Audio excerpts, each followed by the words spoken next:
La loi du soleil, le chemin de El Cantare. Ryuho Okawa.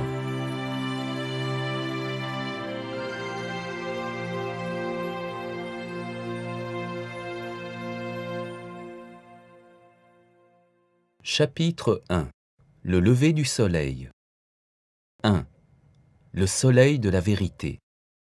Il existe un mot, vérité. La vérité représente le cœur de Dieu, sa loi, la transformation de sa vie. C'est le fil d'or qui tisse le passé, le présent et l'avenir de l'humanité. Ce fil d'or de vérité a tissé de nombreuses étoffes dans l'histoire de l'humanité pour protéger les cœurs contre le froid.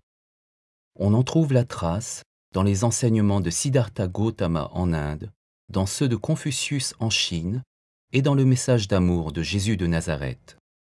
Mais ces tissus ne sont pas apparus à ces seules époques. Des toiles de toutes dimensions ont été offertes à l'humanité au fil des âges. Dans le courant du bouddhisme, par exemple, il va sans dire que beaucoup de grands moines sont apparus en Inde et en Chine, en incluant Tiantai Zhiyi et Nagarjuna.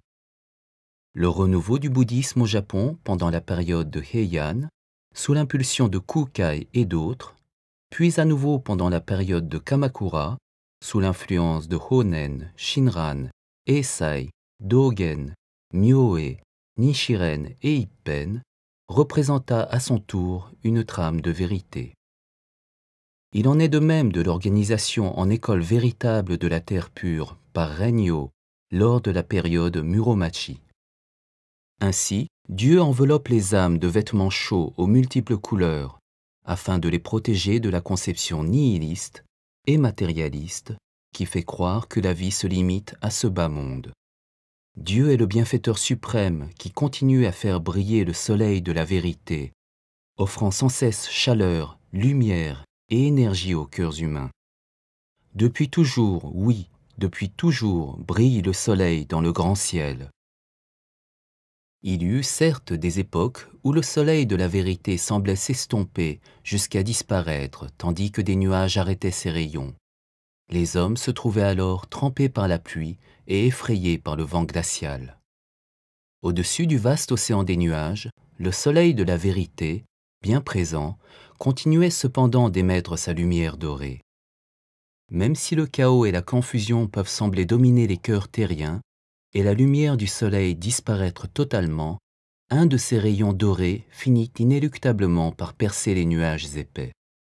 Oui, c'est cela la lumière du salut. Il s'agit de la lumière de vie qui délivre l'humanité de l'âge des ténèbres. La loi du soleil, que je retranscris ici tout au long de cet ouvrage, sera d'écrire avec des paroles authentiques comment le soleil de la vérité, qui semblait avoir disparu, se lèvera à nouveau à l'horizon dans toute sa splendeur, semblable à une gigantesque sphère de lumière, dans le but de donner l'espoir aux contemporains et de laisser un trésor en or massif à la postérité.